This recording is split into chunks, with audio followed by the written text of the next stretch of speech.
हाय, तुमच्या सर्वांचं स्वागत आहे माझ्या यूट्यूब चॅनेलमध्ये. तुम्हा सर्वांना हॅपी संक्रांत. तर मी करत आहे आत्ता पुरी भाजी करणार आहे. मी काय पोळ्या नाही करणार, पण आमच्या साहिल रावांना पोळ्या खायच्या होत्या. ते म्हणतात पोळ्या कर, बट मी पोळ्या वगैरे काही करणार नाही. ते तुम्हाला बघून अंगावर घेऊन झोपलेत बघा. ते जागीच आहेत, ते नाटकी करतात. 36 नखरे असे त्यांच्या अंगात, म्हणून ते झोपल्यात. बरं, मी आत्ता बघा पोळ्या नाही करत आहे, मी पुरी करते. पुऱ्यासाठी बघा मी पीठ वगैरे मळून ठेवले आणि बटाट्याची भाजी करते. त्यानंतर बघा मस्त स्वयंपाक वगैरे करणार, मग मस्त तयार होणार मी आणि जाणार व्यवसायाला. तर तुम्ही पूर्ण व्हिडिओ बघा. व्हिडिओ आवडला असेल तर लाईक, शेअर, सबस्क्राईबर करायला विसरू नका. हे बघा माझ्या पुऱ्या लाटून झाल्यात, मी पुऱ्या केल्यात बघा. मी काय पुरणपोळीचा राडा नाही घालत बसणार, मी काय पुरणपोळी वगैरे नाही करणार. तर मी करते पुरी भाजी करते. आणि ही आमची मनी आहे ना, नुसते मधी मधी मधी मधी करत असते, बस घेत बसते. कधी होते कधी मला देते. म्हणे तिकडे जा, बुक्की घालू का, तिकडे जाऊन बस जा. आता पुऱ्या वगैरे लाटून आता साईला सांगितलं मी पुऱ्या तळायला, कारण की मी लय थकली आहे, मला जास्त काम होत नाही. तर मी बोलले तुम्ही पुऱ्या तळा. मी बघा इथं पुऱ्या लाटून ठेवल्यात, आता त्यांनी तळतात. बाकी मी इथं करते भाजीसाठी सगळं करते, मसाला वगैरे. आता तुम्ही मस्त पुऱ्या तळा.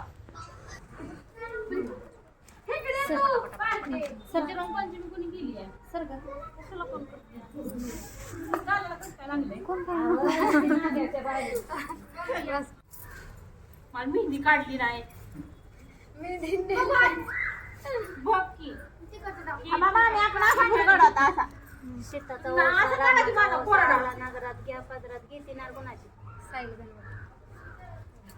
रावांची म्हणायचं, साईल गणवट रावांची.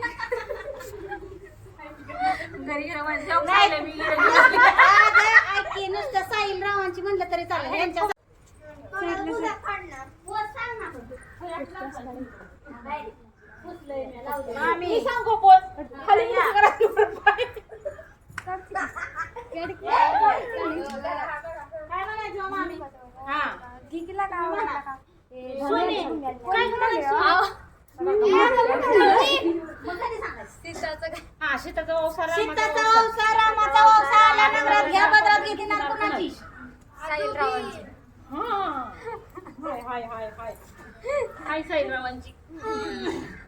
आमच्या मामीला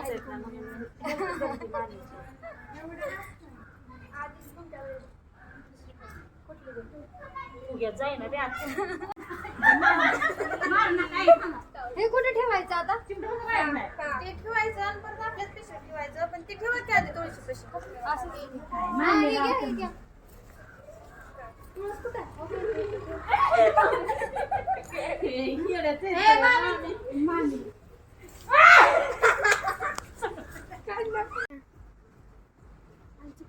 आले नवऱ्यासाठी, माझ्या नवऱ्याला माझ्या आयुष्य वाढू दे म्हणून नवऱ्यासाठी पूजून आली मंदिरात जाऊन. मी नवऱ्यासाठी सगळं केलं. सकाळपासून उपवास आहे, काय नाही खाल्लं, फक्त चहा खारी तेवढा खाल्लं. सगळं मला माझा उपवास आहे, चहा खारी खाऊन उपवास आहे माझा. बाकी काय खाल्लं नाही दुसरं. करू बबली, मी कशी दिसते रे? या ना इकडं. माझं दिसते का रे बबली? असं मी एवढी नटले ना, अजून नको माझा मूड ऑफ करू. चांगला व्हिडिओ पावडर थापली. चल जेवाय दे. जेवायला दे नाही, मला सांग मी कशी दिसते. इथं बायकोने उपास धरायचा, जागेवर नवऱ्याने उपास धरला का चालले ती जेवायला. आज दिवसभर मी जेवले नाही, माझ्या नवऱ्याला पण मी जेवू वाजले दे. बघ किती. मी म्हणलं मी नाही जेवले ना, तुम्ही पण जेवा. 5 वाजले, वाजले बघ किती. अजून जेवलेच नाही. किती वाजलेत? तर बघा अशा प्रकारे माझी संक्रांत झाली. तर मी सकाळपासून जेवले नाही. आत्ता 5 वाजले ती सर 5 वाजले तरी काहीच जेवले नाही. मी पण नाही जेवले, साईडला पण मी जेवू दिलं नाही, त्यांनी पण जेवले नाही माझ्यासाठी. तर आम्ही आत्ता जेवतोय बघा, जेवायला घेतलंय. आता बघूया काय काय खाते मी, काय काय नाही तुम्हाला दाखवते. मी पण जेवले नाही, माझा उपवास. मी बोलले त्यांना तुम्ही पण नाही जेवायचं. तुम्ही नवऱ्यासाठी उपवास पकडलाय, मग नवऱ्याला पण उपवास पकडायला पाहिजे आमच्यासाठी, म्हणून मी नवऱ्याला पण नाही जेवू दिलं. तर बघा आम्ही आता जेवतोय. घेतायत ते जेवायला आणि मी नटले म्हणून मी नटले की काम नाही करू शकत मी, मला काम नाही होत नटल्यावर. मी सकाळपासून जेवलो ना आम्ही, उपवास आहे आमच्या तर आत्ता जेवते बघा आम्ही. माझा उपवास माझ्या नवऱ्याला पण उपवास पकडायला सांगितलं मी. बायकांनीच का उपवास पकडायचा, नवऱ्याने बी उपवास पकडायचा. बघा पोळ्या केलेली, पोळ्या मी इथं बघा काय केली, पुरी भाजी केली, मस्त सगळं स्वयंपाक केलं या सर्वांनी जेवायला. बघा, पोळ्या, आमटी, पापड्या, भात इकडं पण आहे आणि इथं पण आहे. आणि बघा मी काय केले, पुरी भाजी केले. ही आमच्या आजीने केलेलं ताट दिले, आमटी वाटतच नाही ही मला. आणि ही आमच्या विद्यालयाने केलेलं ताट दिले आमच्या. आणि हे बघा आमच्या हाव कशी खात आहेत. मला भरव की रे बबले, आमटी तिखट बघ. तर अशी झाली माझी आजची संक्रांत. खूप छान झाली आणि मी खूप म्हणजे खूप थकली आहे, काय सांगायचं तुम्हाला. आणखी मी खूप एन्जॉय केला, बट मी व्हिडिओ जास्त नाही काढले कारण की मला खूप वैताग आला होता आणि माझा पाय पण खूप सुजला, त्याच्यामुळे नाही काढलं. तर पूर्ण व्हिडिओ बघा, लाईक शेअर सबस्क्राईबर करायला विसरू नका प्लीज, सपोर्ट करा सर्वांनी.